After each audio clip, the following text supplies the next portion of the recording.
What up? It's your boy Anthony Paz. What up, what up, what up? It's the excellent one. Rome's book. I got the book, bro.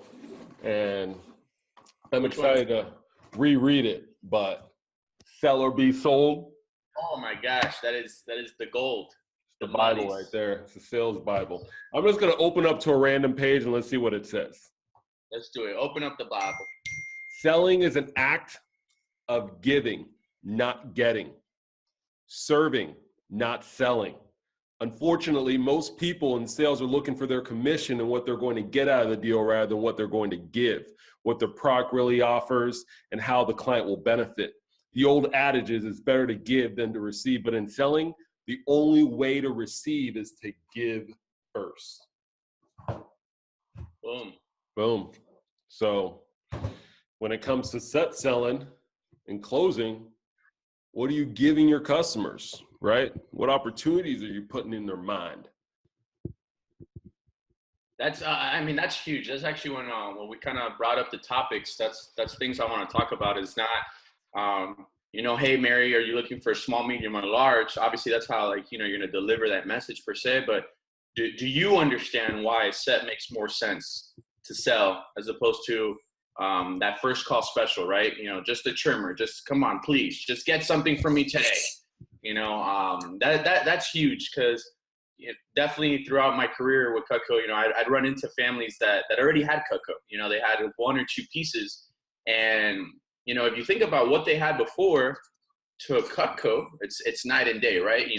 When you have just a knife, it's just a knife, but when you have Cutco, that's the difference, right? It's kind of the same idea from when bandages, everyone knows what does everyone call a bandage? A Band-Aid. Right. That's a company, that's a brand. That's not the name of it. That's a brand, right? So when you think of cutlery, right? When you think of just random crappy knives that someone might have at their home, that's one thing. But when they have Cutco, it's not the best. It's by far the best thing they've ever had in their whole entire kitchen. So that one trimmer that you're like, hey, please just buy this. Now that becomes something that they're using multiple times in a day, if not throughout a week. And now imagine months later, when you say something has a forever guarantee and it should last anywhere from 1 to 5 years sharpness wise, but you go in one piece, now that 1 to 5 years turns into 2 months to maybe a year. And now they're dissatisfied. Yeah, you're doing them a disservice selling them one knife. Right. You're doing them a huge disservice. It's and I've definitely had that conversation before. I'm like, hey Mary, look, honestly, you can get whatever you want. You can get a couple pieces here and there, but factually speaking, our sets are designed to work with each other depending on how you would use them, how much you cook, and what it is that you're cooking. So instead of just picking out 1 or 2 pieces, why don't we just come up with at least 5, and then I can recommend you a set that already have those pieces, right? Because facts. Yes, you will sell them more in that moment, okay? Yes, you're gonna make a little bit more money. Yes, it's gonna cost them a little bit more, right? But interest-free, 5 payments, buying one knife is gonna cost them the same exact amount as if they buy, $500-$600 set. And obviously now once we can increase our mentality and our mindset to know, hey, $500, 5 payments of $100, taxes probably like $115, $120, whatever it might be. That's not so bad because if they buy on a petite carver anyway, it's going to come out to like $90, $100, right? Yeah, easily. So that price. And then they can look back and be like, what did I spend that $115 on last month? Oh, right. I have 5 pieces that make my life easier versus just. I got a block. I got pieces. Oh, and I got a free, super shears, the best dang scissors ever, right? Because you get a 1 piece, you're not going to be able to get them something for free. Unless you're going to use that maybe to get recommendations, referrals, right? You throw in a peeler, but you're going to have to buy that. You're not going to be able to put that on the order. You're going to have to put that maybe on the next customer's order, which all good things for sure.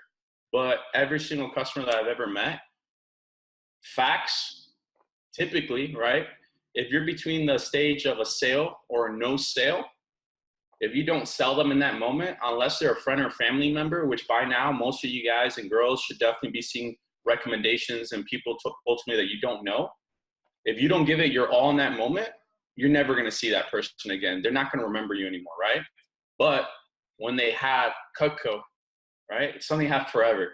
So 1, 2, 3, 4, 10, 20 years later, they look at that Cutco piece and like, dang, that's right. That's that kid that, you know, I helped them out through college, or I helped them get to that next goal, or I helped them become a branch manager, a district manager, or whatever it might be, because of that set of knives that I bought, you know? And then it becomes a staple in the house. The kids grow up with it. Now the kids want it in the future. So it's thinking big picture, long term, right? Do right by the customer, sell them everything. They're going to be happier. Facts. So. And at the end of the day, Cutco as a product,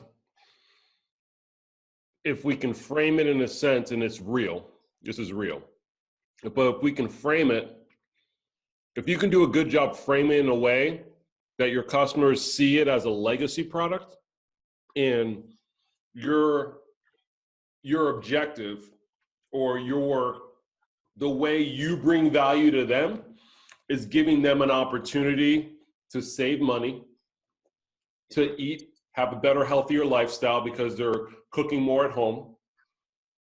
They create lasting memories because we all know a lot of memories that most memories that people have is surrounded or by food, going to places to eat food, birthdays, anniversaries, we all go to dinner. That's all part of it, right? But if we can create those experiences in home, you know, it creates that sense of pride and ownership of when it's passed down, on top of them having the cookware and the flatware and all that stuff. So legacy products can be given, you know, in all different angles. You get the cookware, you get the flatware, you get, these choppers, you get, you know what I mean? So that's something that can be gifted long-term. So it's an investment.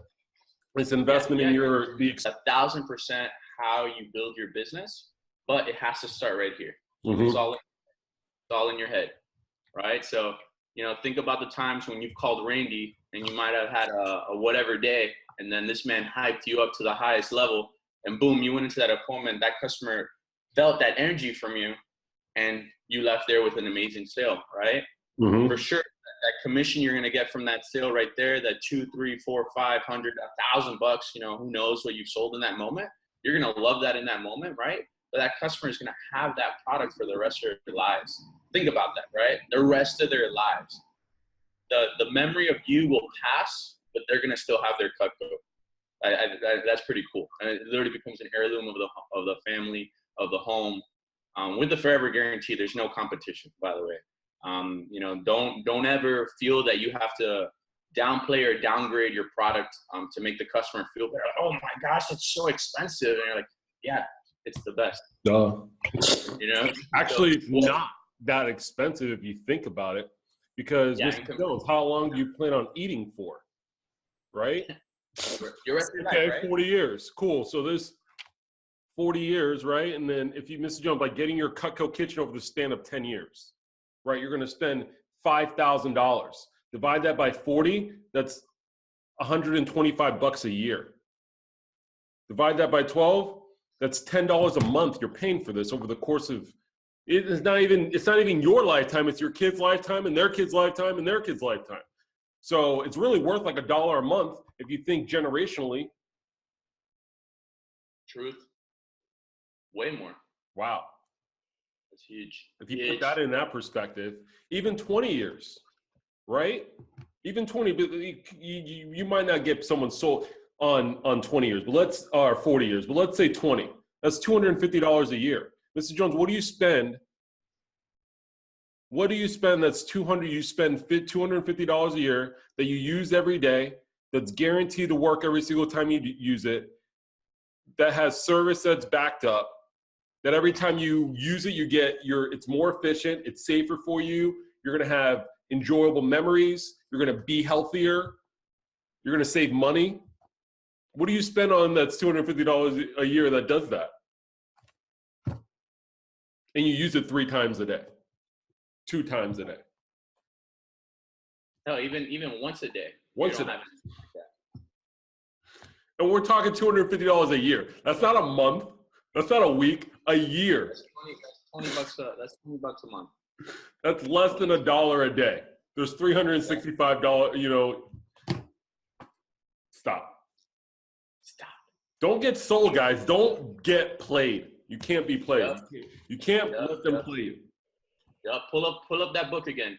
Champions decide to win the game with what they have to work with. You got a lot to work with. You got a, I don't even know. I don't want to get like, gun crazy, but I don't even know about guns, but you got clips. You got ammo ready to go. You know what I mean? So they throw you like, pew, pew, pew. Gotcha. I'm ready. You know what I mean? You have a lot to work with. All I explained just a moment ago. They make the most of the assets and strengths available to them. They play the cards they've got and they make the most of the pot. They don't lie to themselves. They convince themselves that the only solution is winning. And they commit to one outcome only, success. And it's a success when your customers have Cutco in their kitchen. And they take so committed to your company, your product, and the service that you believe it would be a terrible thing for the buyer to do business anywhere else with any other product. Mm-hmm. It's huge. It's huge. And guys, at that point, watch your production spike. Yep. And I mean, also another thing too is think about it, right? Rarely, and don't get me wrong, there's definitely people out there that no matter what the product is, no matter what the service is, they're gonna want the cheapest, right? And that person, maybe they don't deserve Cutco, to be honest with you. And you got to be okay with that. You got to be willing to walk away. You can't be desperate, right? You can't have dollar signs in your eyes, right? Because people are gonna read that. They're gonna know that. They see that. They feel that. Right. You know what I used to say when I had no sales? They sold me on why not? No. You know what I used to say to them when I had no sales? Oh, okay. I'm sorry. I'd be like, I'm sorry, I couldn't help you. Like, I know you love this stuff, and from what I saw, like you really, really wanted to get it. So I'm just sorry we couldn't find a way to help you get it today. But maybe in the future, right? Have a blessed day. And they'd be like, yeah, blah, blah, blah, blah, blah, blah, blah, blah, blah. You're so good at sales, though, honey. You're so good. Yeah, not good enough, Mary. Legit, I used to say that to people. After I got my recommendations wrapped up, they start complimenting me like crazy. I'm like, well, I mean, obviously not that good because, you didn't get anything. But I'm like, it's all right, whatever. So. But hey, thanks for your time. Appreciate it. I got paid just to see you today. Woohoo! But